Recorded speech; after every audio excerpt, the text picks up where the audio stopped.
And I begin as usual with my take.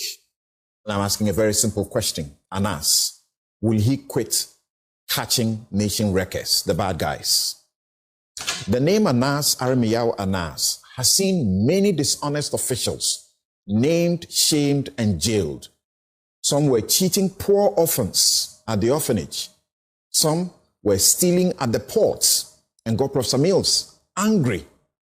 Some were selling justice and they got Judge Wood, kicked them out of the courts. He caught others shortchanging the country, smuggling its precious cocoa. This country has used him to successfully fight the corrupt. Even in the court, politicians and presidents have made pledges about adopting his methods to fight corruption. And they got almost all of us loving and hailing Anas. But things have not been the same in recent times. He is human and subject to error and wrongdoing. I may disagree with him at times, but I refuse to join the crucify him calls. We will discuss the New Jersey jury's $18 million verdict in his favor.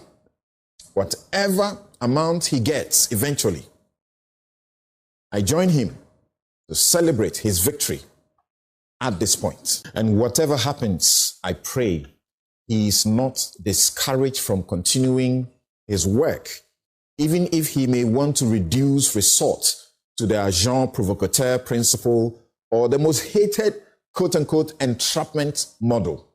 This country is a place where people don't have classrooms to sit in and study, hospitals to take care of their health, or even food to eat at times. This country still loses over $3 billion United States dollars each year to corruption. We need those who will fight it and fight it right. And that will be my take on the matter we discussed about Anas the other day.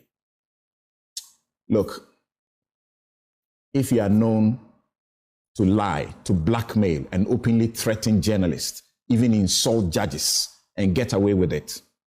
Yes, if you can get away with treasonable comments because the plutocratic politics has handed you loads of money, it is understandable why you will pretend to rejoice over a judgment that indicts you, finds you guilty of telling untruths and falsehoods. In the Anas case, the jury gave him so much, but the judge later found that the maximum, according to the defamation law of New Jersey, in the circumstances of this case, was $500. He says he got what he really wanted, a judgment in his favor, because Agyapon could not prove any of his allegations against him in court. And that's how we do it in a civilized society. Yes, I can imagine the damage to the peddler of the falsehoods and the relief to the victor, the relief from what Justice Kolendi and Tanko later deprecated and washed their hands off. This will be my take. All right, and following Sama lawyer Samson Ladi Ekaye, videos we mu started describing Agyapon say he made his money through plutocratic politics and then send me broken good who fino. And no, and a lawyer see a releases letter. Ya omudi concerned lawyers of NPP. Nabusia in the letter no or mama 4 conditions. The final one, which is the 4th point, no, HM said the first 3 is when to me a metia, then omu ebetimia kupimu court. And when we mama 7 days untimin pacho. Nabusia yanko details of the letter if free NPP lawyers no etini aba. Press statement by concerned NPP lawyers on the unethical and unprofessional conduct of Mr. Samson Ladi Ayenini, host of Newsfile on Joynews. We, the undersigned concerned NPP lawyers, are compelled to speak out in defense of the integrity of the Ghanaian judiciary and in protection of the professional and personal reputation of Honorable Kennedy Agyapon against the persistent, unethical, biased, and unprofessional conduct of Mr. Samson Ladi Ayenini, host of Newsfile on Joynews and a lawyer in Ghana. Mr. Ayenini's recent commentaries on his program has, in our view, crossed the boundaries of responsible journalism and professional ethics. His statements conflate legal analysis with inflammatory rhetorics and reveal a troubling pattern of behavior that undermines confidence in Ghana's judiciary, while simultaneously launching unprovoked and slanderous attacks on the character of Honorable Kennedy Agyapon. Mr. Ayenini has persistently used his media platform to portray Honorable Kennedy Agyapon in a negative and prejudicial light.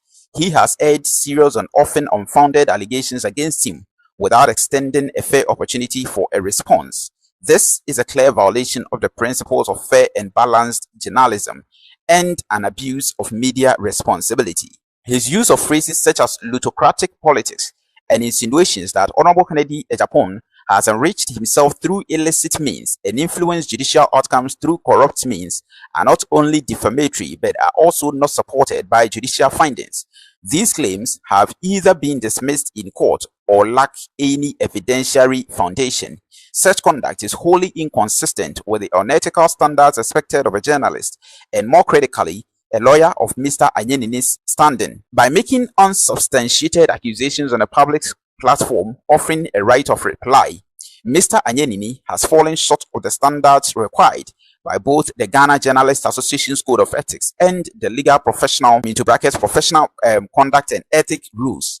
Equally, if no more troubling, is Mr. Ayenini's tendency to cast aspersions on the judiciary. His recent commentary implied that certain judges were complicit in allowing blackmail and treasonable comments to go unpunished and sought to discredit a full lawfully majority decision of the Supreme Court by glorifying dissenting opinions and implying corruption. Even more disturbing was his comparison of a Ghanaian Supreme Court decision with an unrelated judgment from a US court, concluding that that's how we do it in a civilized society. This irresponsible statement implies that Ghana's judiciary is uncivilized or inferior, an assertion that is not only offensive but deeply damaging to the public trust in our judicial system. Ghana's courts are the cornerstones of our democratic system, undermining their authority through careless and politicized commentary, especially by a senior lawyer, is conduct unbecoming of a member of the bar and a betrayal of professional responsibility.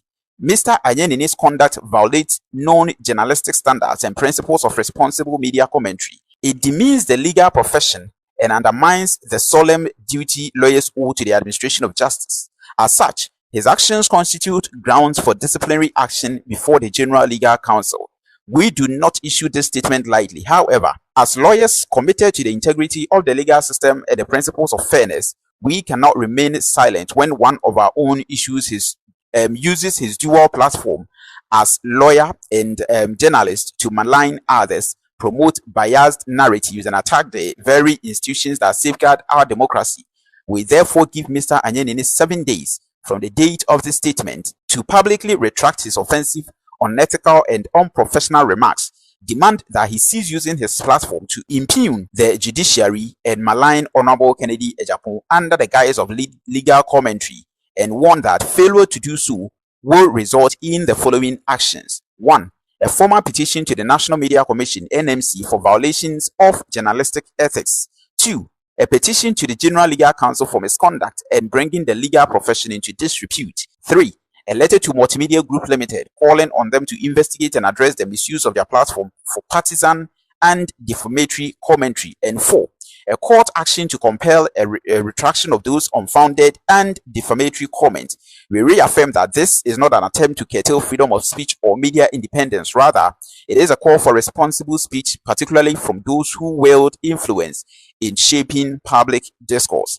As legal professionals committed to justice and truth, we will not sit idly by while our courts, our clients, and our country are dragged through the mud by biased media actors abusing the trust of the public. Signed, William Kusi Esquire, Convener, Concerned Lawyers of NPP.